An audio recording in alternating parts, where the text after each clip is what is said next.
पश्चिम बंगाल में चुनाव भले ही खत्म हो गया हो, लेकिन सियासी मनमुटाव अब भी जारी है।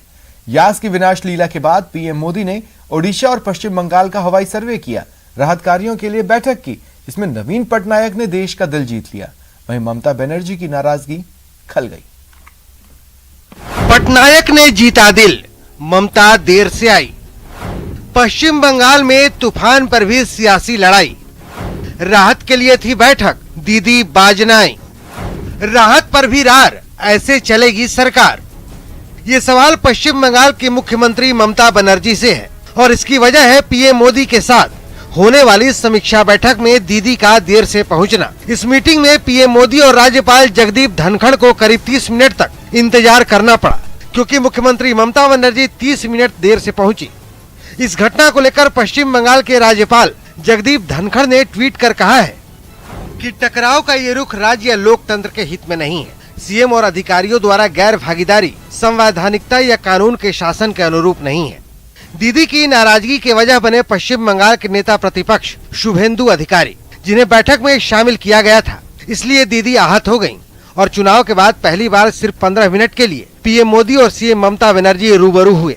इसके बाद ममता बनर्जी ने ट्वीट कर कहा, पीएम ने मीटिंग बुलाई थी, हमें नहीं पता था कि दीघा में मेरी मुलाकात थी। मैं कलाई कुंडा गई और प्रधानमंत्री को रिपोर्ट दी। साथ ही दीघा और सुंदरबन के विकास के लिए 10 और 20 हजार करोड़ रुपए की मांग की। मैंने उनसे कहा कि राज्य के अधिकारी मुझसे मिलना चाहते हैं। मैंने उनकी अनुमति ली और चली गई। मुख्यमंत्री ममता बनर्जी खुद भी शनिवार को प्रभावित इलाकों का हवाई सर्वे करेंगी। खैर, ये तो ही पश्चिम बंगाल की बात। इस बैठक से पहले भुवनेश्वर में पीएम मोदी ने ओडिशा के मुख्यमंत्री नवीन पटनायक के साथ भी समीक्षा बैठक की और तबाही के बावजूद ओडिशा ने केंद्र सरकार के सामने तत्काल किसी भी रिलीज पैकेज की मांग नहीं करके देशवासियों का दिल जीत लिया। ओडिशा के मुख्यमंत्री नवीन पटनायक ने एक ट्वीट में लिखा कि इस समय देश में कोविड-19 महामारी चरम पर है। ऐसे में हमने केंद्र सरकार पर बोझ डालने के लिए तत्काल किसी वित्तीय सहायता की मांग नहीं की है। हम अपने संसाधनों के जरिए इस संकट को मैनेज करना चाहते हैं। बता दें कि यास से प्रभावित लोगों के लिए केंद्र सरकार ने 1000 करोड़ रुपए राहत पैकेज का ऐलान किया है। इसमें तुरंत राहत के लिए 500 करोड़ ओडिशा को और 500 करोड़ रुपए बंगाल और झारखंड को दिए जाएंगे। ये रकम नुकसान के आधार पर दी जाएगी। प्रधानमंत्री ने तीनों राज्यों को भरोसा दिया कि केंद्र सरकार इस मुश्किल वक्त में हर संभव मदद करेगी। एक तो देश पर कोरोना की मार, उस पर ताउते और यास का प्रहार। यकीनन ये समय संकट से भरा है, जिससे निकलने के लिए सबको मिलकर प्रयास करना होगा। लेकिन मुख्यमंत्री ममता बनर्जी यहाँ भी अपने तेवर में बनी रहीं। सूत्रों के मुताबिक पीएम के दौरे के समय ममता का व्यवहार केंद्र को रास नहीं आया है। ऐसे में एक बार फिर वही सवाल कि राहत पर भी रार, ऐसे चलेगी सरकार? Bureau report, news 18 network. और बात करें कोरोना पर चल रही सियासी लड़ाई की। वैक्सीन की किल्लत के बहाने जब कांग्रेस नेता राहुल गांधी ने केंद्र पर तंज कसा, तो जवाब देने में बीजेपी ने देरी नहीं की। दिल्ली से जयपुर तक वैक्सीन वॉर, केंद्र सरकार पर राहुल गांधी का तंज। कोरोना का नेचर ही नहीं समझ आया। आज तक प्रधानमंत्री को कोरोना का नेचर नहीं समझ आया, क्योंकि अगर सरकार को, प्रधानमंत्री को कोरोना का नेचर समझ होता तो उनकी अप्रोच होती कि वायरस की जगह बंद करो। राहुल का वार, बीजेपी का पलटवार। नहीं, टूल किट आपकी ही निर्मित है, ये साफ हो गया। क्योंकि जिस तरह की भाषा, जिस तरह के तर्क, जिस तरह की आपने भ्रम फैलाने का और लोगों में डर पैदा करने की कोशिश की, वो उसी रणनीति का हिस्सा है। अप्रैल के अंत में कोरोना की दूसरी लहर जब कहर ढाने लगी, तभी से सियासी लड़ाई और संगीन होती चली गई। आरोप भी तीखे हुए और उसकी काट भी मारक होती चली गई कि हिंदुस्तान के प्रधानमंत्री ने कोविड को मदद की, कोविड को के लिए जगह बनाई। कैसे? अपने एक्शंस के थ्रू। जब प्रधानमंत्री कह रहे थे थाली बजाओ और लोग एक साथ नाच रहे थे थाली बजाकर, प्रधानमंत्री ने एक जगह बनाई। जब प्रधानमंत्री बंगाल गए, इलेक्शन रैली के बाद, इलेक्शन रैली में बिना मास्क उन्होंने मैसेज दिया ये नौटंकी शब्द का उपयोग करते हैं ऐसे प्रयासों का, ये देश का और जनता का अपमान है। एक बताना चाहूंगा, हम उनकी नौटंकी ऐसा शब्द नहीं यूज करेंगे क्योंकि उनकी नौटंकी जनता ने कब की बंद कर दी है। पहले कोरोना मैनेजमेंट पर सवाल उठे, अब वैक्सीन की किल्लत और वैक्सीन की बर्बादी पर बहस जोरों पर है। कांग्रेस नेता राहुल गांधी ने देश भर में वैक्सीन की किल्लत के लिए केंद्र सरकार की नीति पर सवाल उठाए और कहा कि सरकार की गलत नीति का खामियाजा देश भुगत रहा है। तो बीजेपी का जवाब था कि राहुल वैक्सीन को लेकर भ्रम फैला रहे हैं। ये कहा ही नहीं जा सकता कि हम वैक्सीनेशन नहीं कर सकते, सुसाइडल करना पड़ेगा। वैक्सीन ढूंढो, बनाओ, जो भी करना है करो और सिस्टमैटिकली वायरस की जगह बंद करो।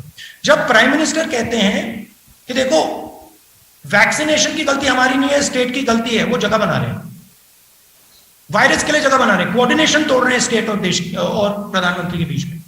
अरे यही तो पहले दिन से हम कह रहे हैं और प्रयास कर रहे हैं, जिसका आपने उल्लेख किया कि आज वैक्सीन की कैपिटल बन गया है, क्योंकि भारत ने 2 वैक्सीन तैयार करने का काम किया और एक भारत बायोटेक की वैक्सीन कोवैक्सीन, ये तो भारत में ही शोध हुआ जिसका। तो ये जब कोवैक्सीन आई तो कांग्रेस वाले क्या कर रहे थे? उस पर आशंकाएं तैयार कर रहे थे, चैलेंज दे रहे थे, क्या कर रहे थे? केंद्रीय मंत्री प्रकाश जावड़ेकर ने सरकार के उस दावे को फिर से दोहराया कि दिसंबर तक देश के सभी योग्य लोगों को वैक्सीन दे दी जाएगी। वहीं राहुल पर निशाना साधते हुए प्रकाश जावड़ेकर ने कांग्रेस शासित राज्यों के मॉडल पर भी तंज कसा। राहुल जी, अगर वैक्सीन की चिंता ही करते हो तो जरा अपने कांग्रेस के राज्यों में ध्यान दो, वहां वैक्सीनेशन में गड़बड़ हो रही है। हालांकि वैक्सीन की बर्बादी के आरोप को राज्य सरकारें गलत ठहरा रही हैं। राजस्थान के सीएम अशोक गहलोत ने वैक्सीन की बर्बादी को लेकर केंद्र पर झूठ बोलने और नकारात्मक राजनीति का आरोप मढ़ दिया। प्रदेश में कोविड वैक्सीन की 11.5 लाख डोज बर्बाद होने की खबर झूठी है। बीजेपी ऐसे झूठे आरोप लगाकर 14 महीने से मेहनत कर रहे हमारे कोरोना वॉरियर्स का मनोबल तोड़ने का काम कर रही है, जो निंदनीय है। मैं विपक्ष के नेताओं से अपील करूंगा कि महामारी के समय ऐसी नकारात्मक राजनीति ना करें। इससे पहले झारखंड के सीएम ने केंद्र के डाटा को भ्रामक बताया था। सवाल है कि वैक्सीन की बर्बादी के किस तथ्य पर जनता भरोसा करे। कोरोना से लड़ने के लिए वैक्सीन सबसे अहम है और देश में इसकी अभी भारी किल्लत है। मौजूदा वक्त में देश का वैक्सीनेशन आंकड़ा 10% भी नहीं पहुंच पाया, यानी तीसरी लहर का खतरा बरकरार है। Bureau report, news 18 Rajasthan. CM Ashok Gehlot ने राजस्थान में वैक्सीन की बर्बादी पर फैले भ्रम का जवाब दिया। सीएम ने ट्वीट किया। उन्होंने अपने ट्वीट में लिखा, राजस्थान को 18 से 44 वर्ष आयु वर्ग के लिए 14,94,750 वैक्सीन डोज प्राप्त हुई, 15,07,830 लगाई गई। वहीं इस आयु वर्ग में वैक्सीनेशन में आने वाली एक्स्ट्रा डोजेस का भी इस्तेमाल हुआ, जिससे 13,080 लोगों को अतिरिक्त वैक्सीन लगी। पहले केंद्र सरकार की शर्त के कारण कोविन ऐप में रजिस्टर्ड लोगों को ही वैक्सीन लग सकती थी। केंद्र सरकार ने ये शर्त हटाई, जिससे अब वैक्सीन का जीरो वेस्टेज संभव हुआ। अतिरिक्त वैक्सीन को ऑन द स्पॉट रजिस्ट्रेशन कर युवाओं को लगाया गया, जिससे वैक्सीन की एक भी बूंद खराब नहीं हुई। भारत सरकार से पुनः आग्रह, वैक्सीन की अपने स्तर पर सप्लाई सुनिश्चित करवाएं, अन्यथा विभिन्न राज्यों में केंद्र बार बार बंद होते रहेंगे और युवाओं में आक्रोश पैदा होगा।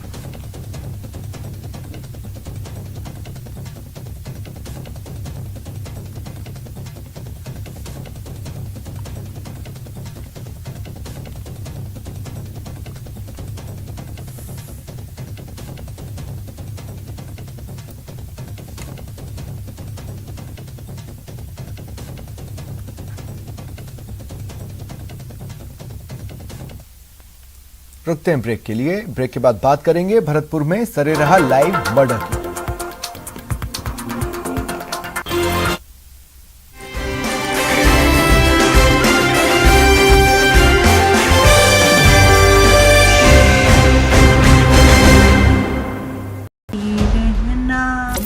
चेता रहे हैं। तो आपने लॉकडाउन के दौरान देखा कि हम क्या कर रहे हैं। कोरोना काल में लोग एक दूसरे को समझा रहे हैं, बड़े बड़े लोग वीडियो बना रहे हैं। आप गाना जानते हैं तो गाइए या फिर अपना हुनर दिखाइए, वीडियो बनाइए और हम तक पहुंचाइए और घर बैठे बनिए स्टार।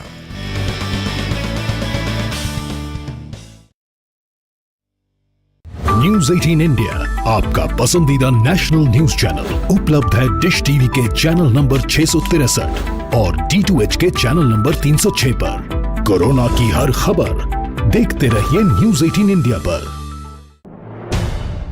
अहम है विचार सरकार के फैसलों पर, लोगों का रेजिस्टेंस जरूरी है खरी बात हर किसी की भागीदारी पर, और सवाल उठाने से ही मिल पाएगा जवाब। उनकी चिंताएं किस तरह की? आप कोरोना से लड़िए, आपके लिए हम करेंगे कोरोना पर हर एक सवाल। प्राइम डिबेट सिर्फ न्यूज 18 राजस्थान पर। सवाल सारे, मुद्दे तमाम, माइक पर सरे आम, होकर ऑटो पे सवार। जब पूछेगा रिपोर्टर आपके क्षेत्र के हर मसले का जवाब मिलेगा बिल्कुल नए अंदाज में। जब आएगा ऑटो में रिपोर्टर, रोज रात 8:26 पर सिर्फ न्यूज 18 राजस्थान पर। जरूरी है कोरोना की हर एक खबर, जरूरी सरकार के फैसलों का असर, सियासत की चाल और इकोनॉमी का हाल जानना जरूरी, बाजार से एग्रीकल्चर और रोजगार की खबर भी जरूरी। इसलिए देखिए जरूरी खबरों का प्राइम टाइम न्यूज 18 प्राइम सिर्फ न्यूज 18 राजस्थान पर।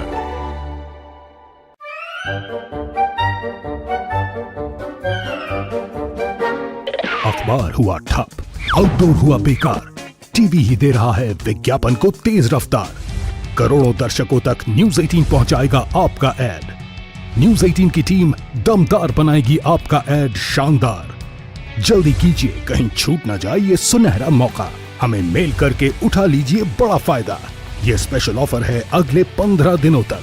साथ ही मिलेगा हमारी वेबसाइट पर प्रमोशन।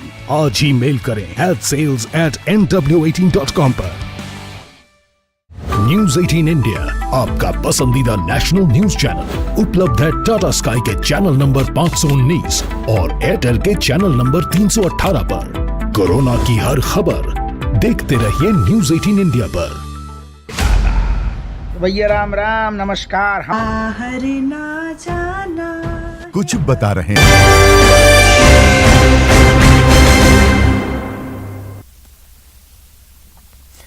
ब्रेक के बाद बात भरतपुर की, जहां दिन दहाड़े बदमाशों ने डॉक्टर दंपति की हत्या कर दी।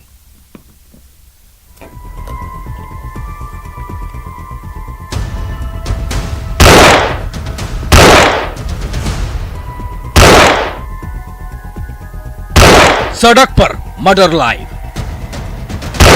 दिन दहाड़े डॉक्टर दंपति की हत्या, 5 गोली और 2 डॉक्टर ढेर। भरतपुर में भय लगता है। दिल दहला देने वाली ये तस्वीरें हैं।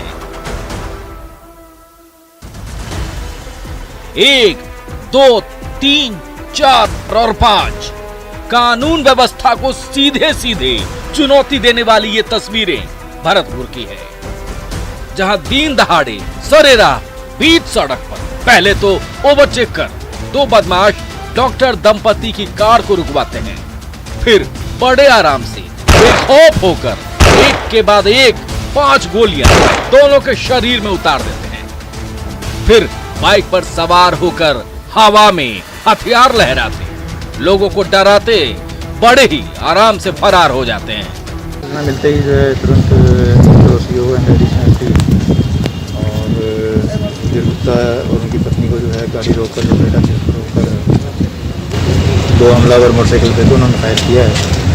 सीसीटीवी फुटेज हमारे पास आ गए हैं, टीम नोटिस कर दी है और जल्दी जो है उनका हुलिया पहचान कर उनको गिरफ्तार किया जाएगा।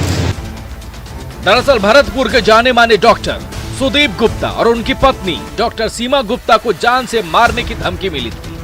दोनों मिलकर काली की बगीचा के पास प्राइवेट हॉस्पिटल का संचालन करते थे, लेकिन लॉकडाउन में जब लोग घर में लॉक थे, उसी समय डॉक्टर दंपति किसी काम से बाहर निकले थे। ताक में बैठे अज्ञात बदमाशों ने दिन दहाड़े डॉक्टर दंपति की गोली मारकर हत्या कर दी। ऐसे में सवाल है कि लॉकडाउन में बीच सड़क पर हत्या, कहां थी पुलिस? जान मारने की मिली थी धमकी, क्या कर रही थी पुलिस? दिन दहाड़े मर्डर, अपराधी गिरफ्त से दूर कैसे? सवाल तो यह भी है कि डॉक्टर दंपति के बाहर जाने की खबर बदमाशों को कैसे मिली? भरतपुर से न्यूज़ 18 के लिए दीपक पुरी की रिपोर्ट। वैक्सीनेशन को बढ़ावा देना ही मौजूदा वक्त में सबसे बड़ी देशभक्ति है, क्योंकि इसके जरिए ही कोरोना को हराया और देश को जिताया जा सकता है। इसलिए रिलायंस भी इस काम में बढ़ चढ़कर हिस्सा ले रहा है और 15 जून तक अपने सभी मौजूदा रिटायर्ड हो चुके कर्मचारियों और उनके परिजनों को मुफ्त टीका लगवाने का ऐलान किया है।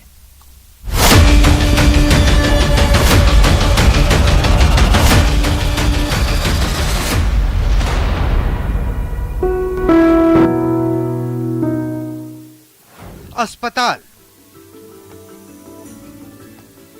ऑक्सीजन और अब वैक्सीनेशन, कोरोना काल के यही अचूक अस्त्र हैं। इससे न सिर्फ जिंदगी बचाई जा रही है, बल्कि बढ़ाई भी जा रही है। इसलिए रिलायंस ग्रुप इन तीनों पर विशेष तौर पर जोर दे रहा है। अस्पताल और ऑक्सीजन के बाद RIL अब वैक्सीनेशन को रफ्तार देने में जुट गया है। कंपनी ने अपने सभी कर्मचारियों को कोरोना टीका लगवाने का ऐलान किया है। इस वैक्सीनेशन कार्यक्रम के तहत कंपनी के 13 लाख कर्मचारी, रिटायर्ड कर्मचारी और उनके परिवार के सदस्यों को कोरोना का टीका लगेगा। कंपनी के इस कदम से राज्यों के टीकाकरण अभियान में भी काफी मदद मिलेगी। रिलायंस इंडस्ट्रीज की इस योजना के तहत 880 शहरों में 13 लाख से अधिक लोगों को वैक्सीन लगाई जाएगी। इस योजना में परिवार के सभी सदस्य, मतलब पति, पत्नी, माता पिता, दादा दादी, सास ससुर, पात्र बच्ची और भाई बहन को शामिल किया गया है। रिलायंस का यह अभियान सिर्फ मौजूदा कर्मचारियों तक ही सीमित नहीं है, बल्कि इसके जरिए तो रिलायंस ने सेवानिवृत्त कर्मचारियों को और उनके परिवार के सदस्यों तक भी टीकाकरण का लाभ पहुंचाने का जिम्मा उठाया है, ताकि देश के ज्यादा से ज्यादा नागरिकों तक जल्द से जल्द वैक्सीन पहुंचाई जा सके। बता दें कि RIL के 3,30,000 से अधिक कर्मचारियों और उनके परिवार के सदस्यों को पहले ही टीका लगाया जा चुका है। जो कर्मचारी और उनके परिवार के सदस्य पहले ही वैक्सीन लगवा चुके हैं, उन्हें टीकाकरण के खर्च की पूरी रकम दी जाएगी। रिलायंस कंपनी ने अपने टीकाकरण अभियान को तेज करते हुए बाकी कर्मचारी और परिवार के लिए कोविशील्ड और कोवैक्सीन की डोज खरीदी है। कंपनी का लक्ष्य 15 जून तक सभी कर्मचारी और उनके परिवार के सदस्यों को कोरोना टीका की पहली डोज देना है। Bureau report, news 18 network.